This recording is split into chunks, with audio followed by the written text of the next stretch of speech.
تمام نعمتیں ایک طرف اور ایمان کی جو نعمت ہے وہ دوسری طرف. تو ایمان کی نعمت بھاری ہو جائے گی تمام نعمتوں پر.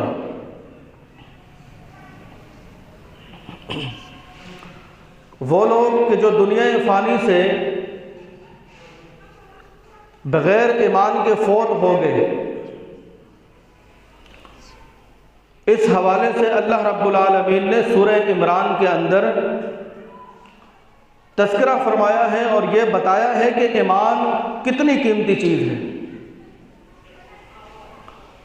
یہ ایمان جو ہمیں خاندانی طور پر اور فری میں جو میسر آیا ہے، اللہ نے اس کی قیمت کے بارے میں بتایا ہے کہ یہ ایمان کتنا قیمتی ہے. خالق کائنات فرماتے ہیں ان الذین کفروا وماتوا وهم کفار. وہ لوگ جن لوگوں نے کفر کیا اور ان کی موت حالت کفر میں ہوئی، فَلَن يُقْبَلَ مِنْ أَحَدِهِمْ مِلْءُ الْأَرْضِ ذَهَبًا. قیامت کے روز ان میں سے ہر بندہ اللہ رب العالمین کو مِلْءُ الْأَرْضِ ذَهَبًا،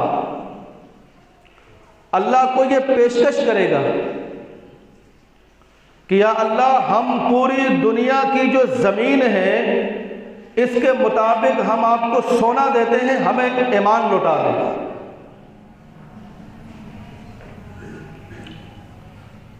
اگر آپ کی یہ مسجد سونے سے بھر جائے تو اس کی کیا قیمت ہوگی؟ پھر ان ارض اللہ واسعہ، اللہ رب العالمین کی زمین کی وسعت کتنی ہے یہ اندازہ لگائیے. کفار کہیں گے کہ یا اللہ دنیا کے اندر ہم نے ایمان قبول نہیں کیا، ہمیں ایمان کی مٹھاس کا، ایمان کی لذت کا، ایمان کی قوت کا، ایمان کی طاقت کا اندازہ نہیں تھا، اب پتہ چل چکا ہے. تو لہذا ہم دنیا بھر کی زمین پر اس کے وزن کے مطابق ہم سونا دینے کے لیے تیار ہیں، ہمیں ایمان عطا کر دیں. لیکن اللہ رب العالمین فرماتے ہیں کہ وَلَن يُقْبَلَ، اللہ رب العالمین اس فرمائش کو اور اس پیشکش کو ٹھکرا دیں گے، لیکن انہیں ایمان کی دولت عطا نہیں فرمائیں گے. تو پتہ چلا کہ ایمان کی دولت کوئی معمولی نہیں بلکہ یہ بڑی قیمتی ہے کہ جو اللہ پاک نے ہمیں فری فنڈ میں اور خاندانی طور پر ہمیں عطا کی ہے. اس کی قدر کرنی چاہیے. اس حوالے سے ایک چھوٹا سا واقعہ میرے ذہن کے اندر گردش کر رہا ہے اور بالکل صحیح واقعہ ہے. حضرت ابو ہریرہ رضی اللہ تعالی عنہ جب اسلام لے کر آئے، بوڑھی ماں کو پتہ چلا کہ ابو ہریرہ بے دین ہو چکا ہے. گھر میں داخل ہوئے تو ماں نے پوچھا اے ابو ہریرہ کہاں سے آ رہے ہو؟ ابو ہریرہ کہتے ہیں کہ میں وہاں سے آ رہا ہوں جہاں پر جبرائیل بھی بڑے ادب سے حاضر ہوتے ہیں. اے اماں جان، میں جناب محمد رسول اللہ صلی اللہ علیہ وسلم کی قدموں سے اٹھ کر آ رہا ہوں.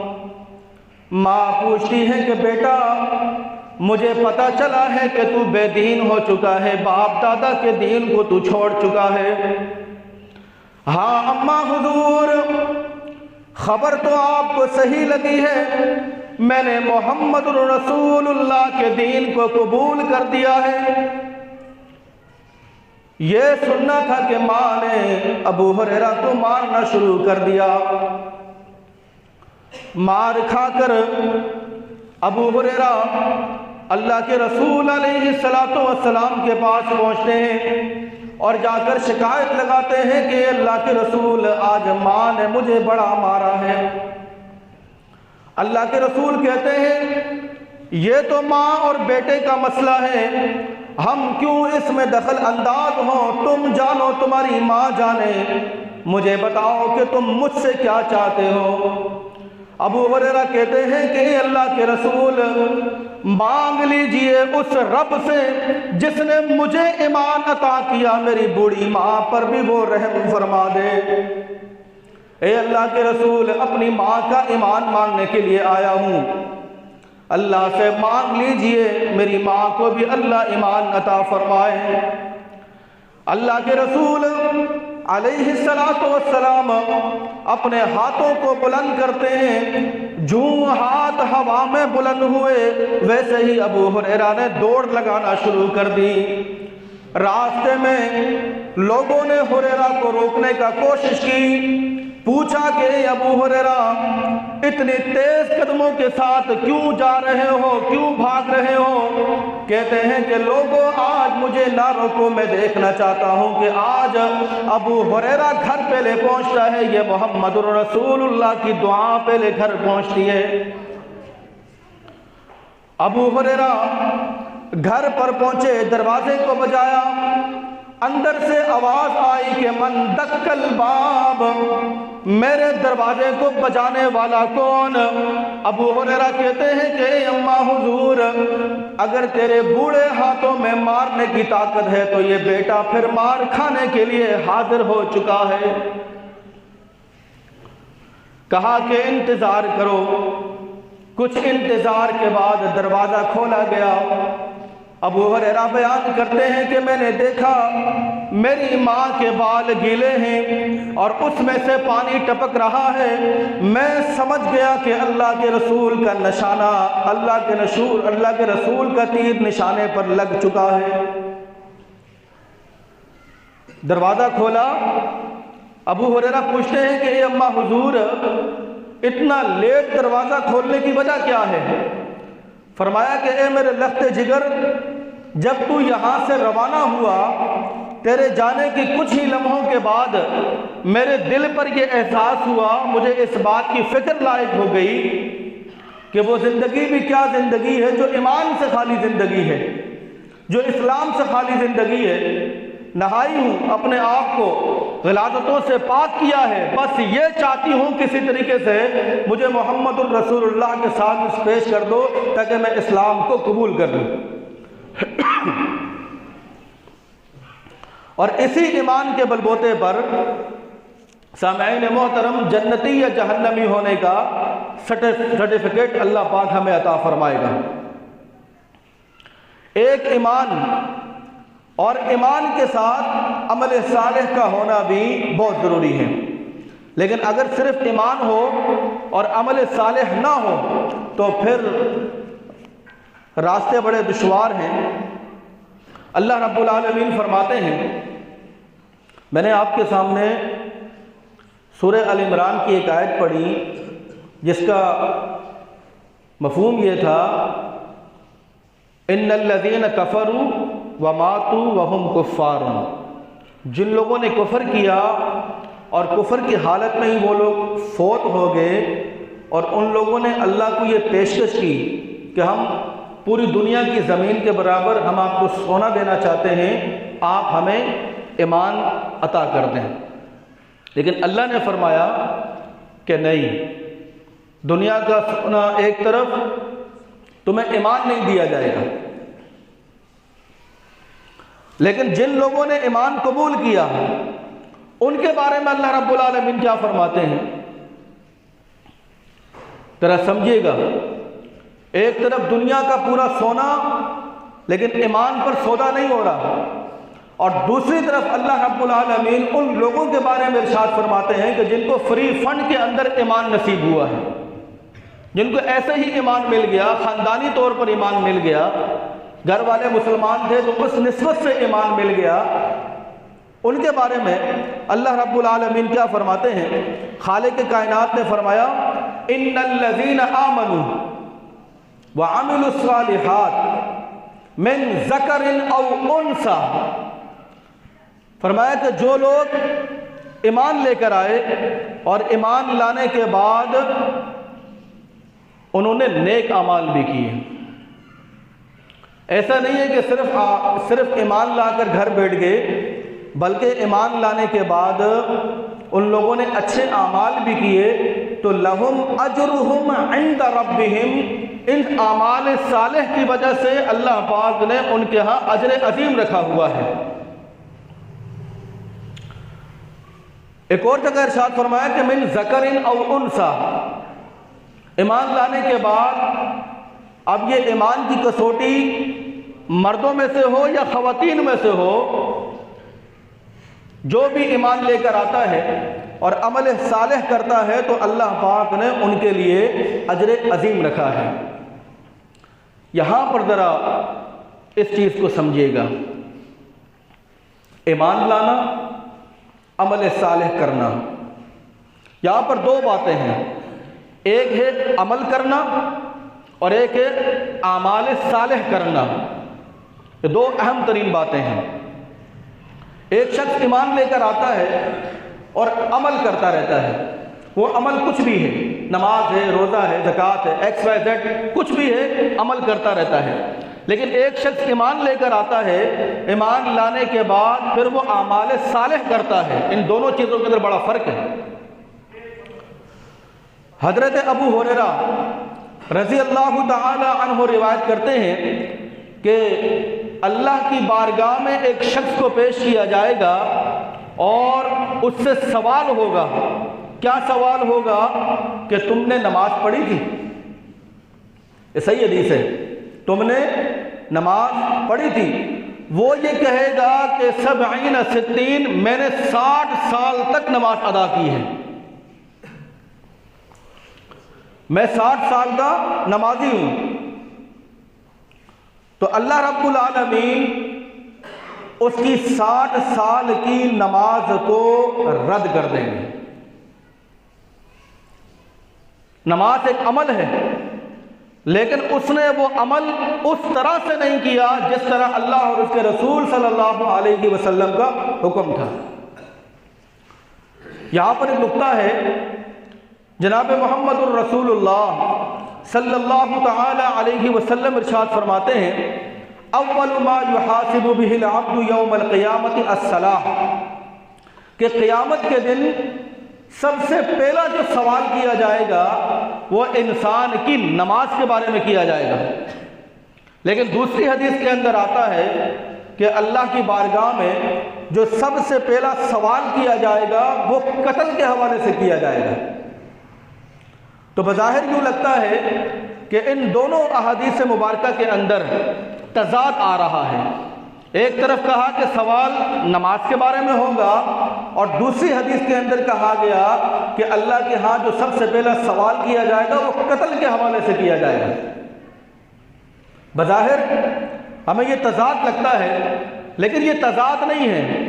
اللہ رب العالمین نے جو احکام آپ کے اوپر نازل کیے، جو 5 ارکان نازل کیے، اس میں دوسرا رکن نماز کا تھا۔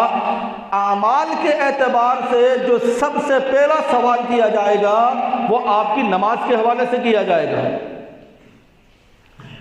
کہ نماز میں کتنی آپ ڈنڈی مارتے ہیں، نماز میں کتنی آپ چوری کرتے ہیں، نماز کو کس طرح آپ ادا کرتے ہیں، کب پڑھتے ہیں، موسم کے مطابق پڑھتے ہیں، رواج کے مطابق پڑھتے ہیں یا پھر سنت کے مطابق پڑھتے ہیں، یہ پوچھا جائے گا۔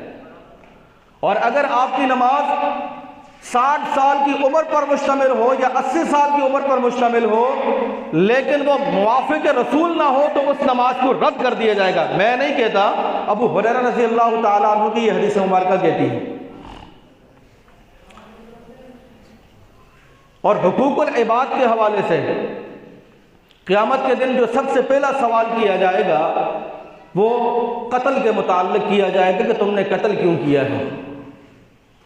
اور ایک حدیث میری نظروں سے یہ بھی گزری ہے کہ کل قیامت کے روز مقتول اپنی گردن کو اپنے ہاتھوں میں اٹھائے ہوئے اللہ کی بارگاہ میں آئے گا، اور اس قاتل کو بھی لے کر آیا جائے گا جس نے قتل کیا ہو، اور یہ مقتول اللہ سے کہے گا کہ یا اللہ اس سے پوچھیں کہ مجھے دنیا کے اندر کس عوض کی بنیاد پر اس نے قتل کیا تھا، لہذا آج مجھے قتل کا بدلہ چاہیے کیونکہ دنیا کے اندر مجھے بدلہ نہیں مل سکا۔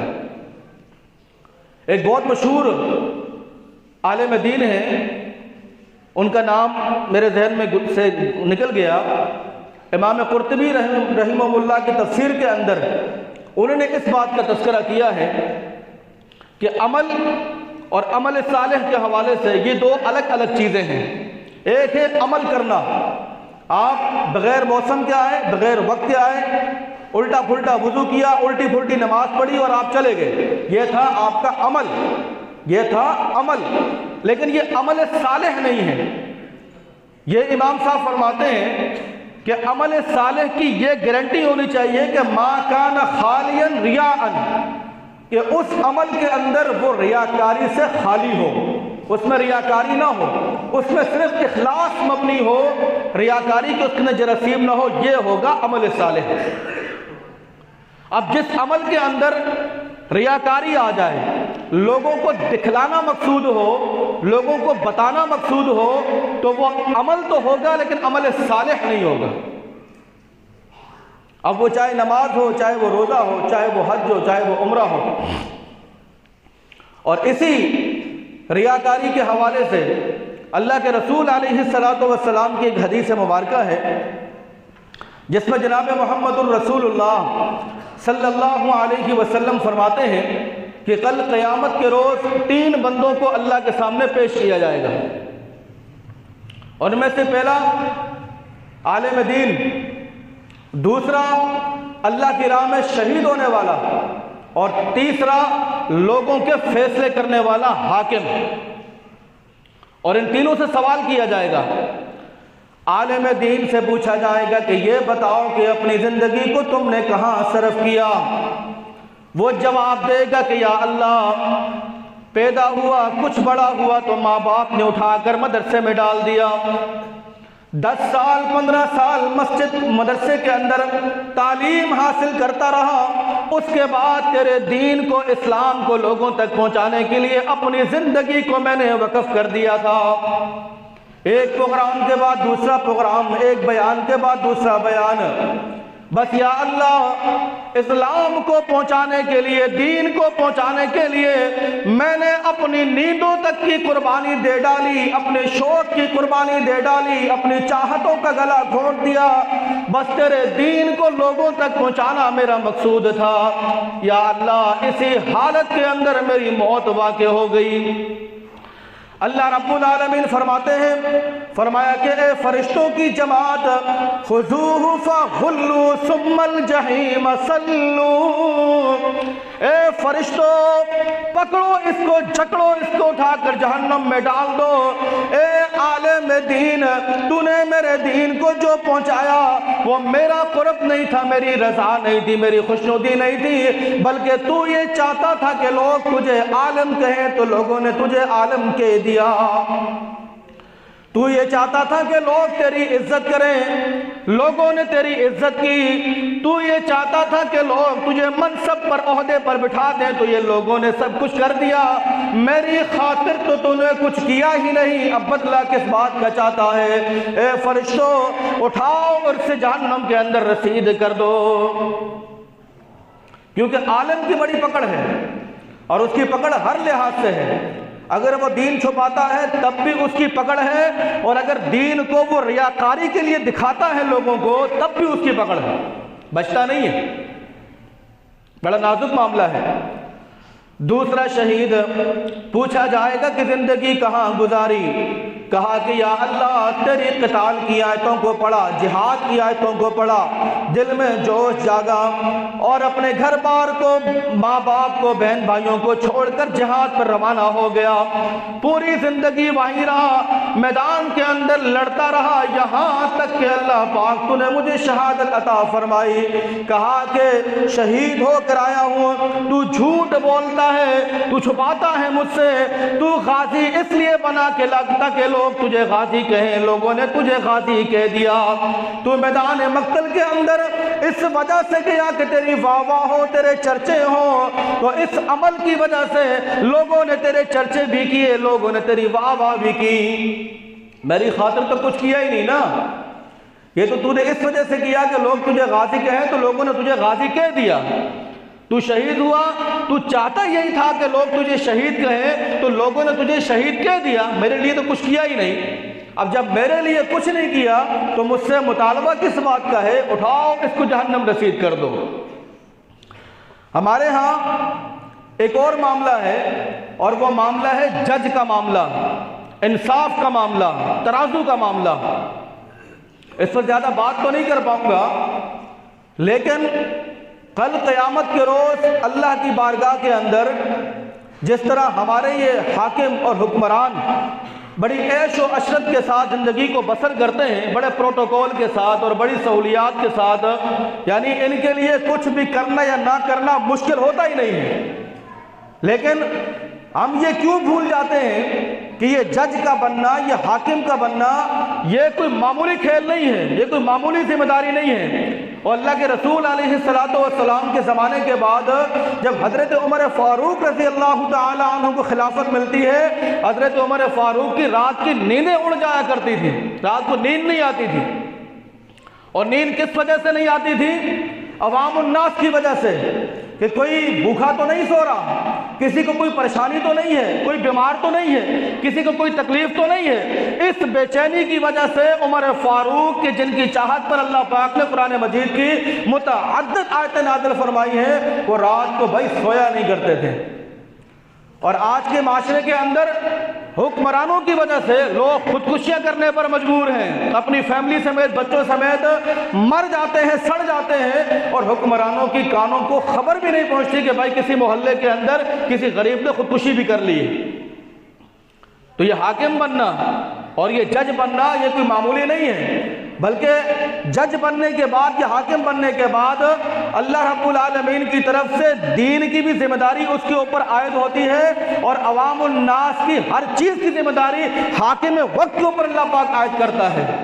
اور اس کا جواب دہ ہے ثم لتسألن یومئذ عن النعیم، کل قیامت کے روز ان تمام چیزوں کے حوالے سے سوال کیا جائے گا، اور جب تک یہ حاکم، جب تک یہ جج اللہ کے سوالوں کے جواب نہیں دے پائیں گے، لا تزال قدم عبدی یوم القیامہ، اس وقت تک اپنی قدموں کو وہاں سے ہلا نہیں پائیں گے۔ آج اگر ہم جج بنتے ہیں یا حاکم بنتے ہیں تو پروٹوکول کے لیے، عیش و آرام کے لیے، عشرت کے لیے، شوق کو پورا کرنے کے لیے، خواہشات کو پورا کرنے کے لیے، لیکن یہ بہت بڑی ذمہ داری ہے۔ کل قیامت کے روز اللہ کی بارگاہ میں ایک حاکم کو پیش کیا جائے گا، اور اس سے سوال ہوگا کہ زندگی کہاں گزاری۔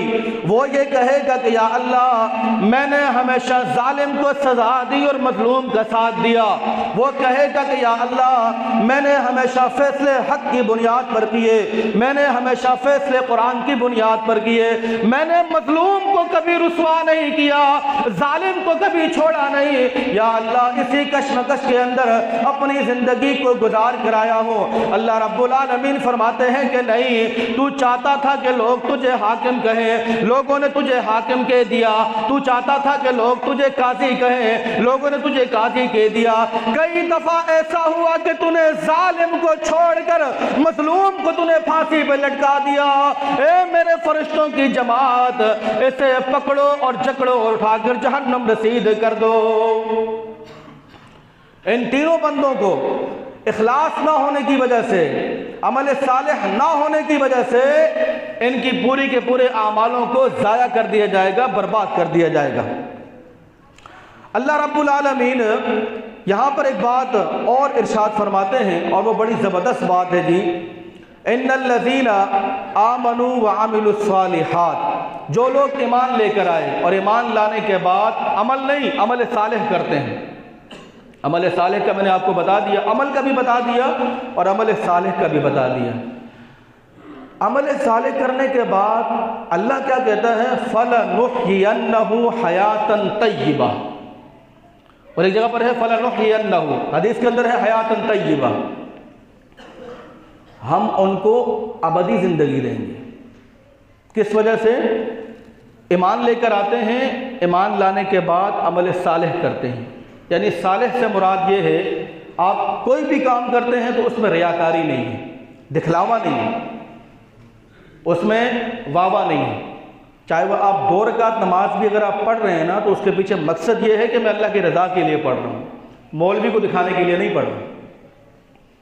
کسی کے ساتھ اگر تعاون بھی کر رہے ہیں، کسی کی آپ مدد بھی کر رہے ہیں، اچھائی کا معاملہ بھی کر رہے ہیں، تو دل میں یہ بات آتی ہے کہ لوگوں کے لیے نہیں، اللہ کی رضا کے لیے کر رہا ہوں۔ اس عمل کو کرنے کے بعد اللہ ایک نعمت دیتا ہے دنیا کے اندر، آخرت میں نہیں، آخرت کا تو بے حساب معاملہ ہے، دنیا کے اندر فَلَنُحْيِيَنَّهُ حَيَاةً طَيِّبَةً، اللہ اس کو جاوید زندگی عطا فرماتا ہے۔ جاوید زندگی پتہ کسے کہتے ہیں؟ جاوید زندگی، اللہ اس بندے کو قناعت عطا کرتا ہے۔ قناعت کا مطلب یہ ہوتا ہے کہ 10 روپے ملے تو بھی خوش ہے، 1000 ملے تو بھی خوش ہے، اور کچھ نہ بھی ملے تب بھی خوش ہے، اسے قناعت کہا جاتا ہے۔ قناعت لالچ کی ضد ہے، انسان کا دل بھر جاتا ہے لیکن اس کی آنکھیں کبھی نہیں بھرتی ہیں۔ 99 ہے تو شوق ہوتا ہے کہ 100 پورا ہو جائے، 100 ہو تو 199 ہو، 199 ہو تو 299 ہو، اس کی یہ آنکھ کبھی نہیں بھرتی ہے، دل بھر جاتا ہے۔ تو اس عمل صالح کی وجہ سے اللہ رب العالمین حیات طیبہ عطا کرتا ہے، اور حیات طیبہ کہا جاتا ہے کہ آپ کے دل کے اندر جو لالچ کے جراثیم ہیں، جو کھچاؤ کے جراثیم ہیں، اللہ اس کو مار دیتا ہے۔ یعنی 1 روپے پہ بھی آپ خوش ہیں، وہ 1 روپیہ نہیں ہے تب بھی آپ خوش ہیں، آپ کی زبان پر شکوہ نہیں ہے، آپ کی زبان پر شکایت نہیں ہے کہ میرے پاس یہ نہیں ہے، فلاں کے پاس یہ ہے۔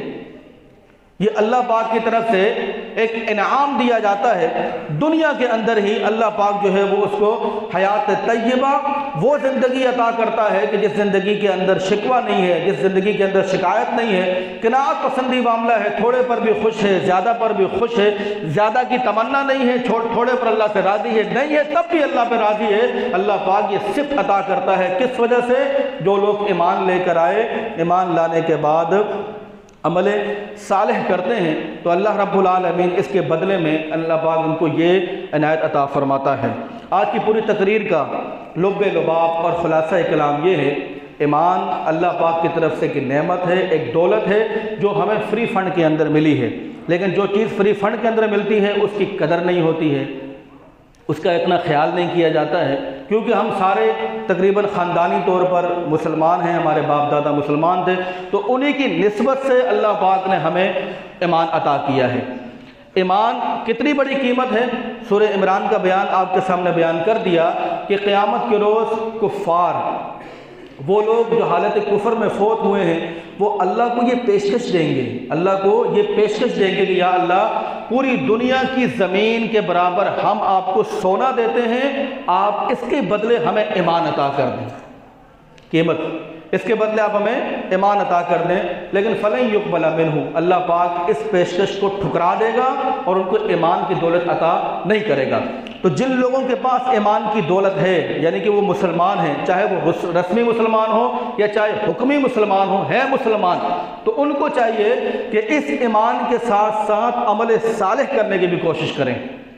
عمل صالح کون سا ہے؟ چاہے وہ 2 رکعت کی نماز ہی کیوں نہیں ہے، لیکن اس کے اندر ریاکاری نہ ہو، اس کے اندر دکھلاوا نہ ہو، اپنے ہر عمل کے اندر آپ اخلاص کو پیدا کریں اور اس بات کو پیدا کریں کہ یہ عمل میں نے کیا ہے اللہ رب العالمین کی رضا کے لیے۔ جو کام یہ کرے گا تو اللہ پاک اس کو حیات طیبہ عطا کرے گا، دنیا کی زندگی کے اندر قناعت عطا کرے گا، اور لہم اجرہم عند ربہم، اور جب آپ فوت ہونے کے بعد دوبارہ جب اللہ کی بارگاہ میں پہنچیں گے تو وہاں اللہ پاک نے آپ کے لیے اجر عظیم بھی رکھا ہوا ہے۔ اللہ سے دعا ہے کہ اللہ پاک سب سے پہلے مجھے ایمان کی مٹھاس کو، لذت کو سمجھنے کی توفیق عطا فرمائے، اور اس کے بعد آپ تمام احباب کے لیے دعا گو ہوں کہ اللہ پاک آپ تمام احباب کو بھی ایمان کے ساتھ عمل صالح کرنے کی توفیق عطا فرمائے۔ وما علینا الا البلاغ المبین۔ والسلام علیکم ورحمۃ اللہ وبرکاتہ۔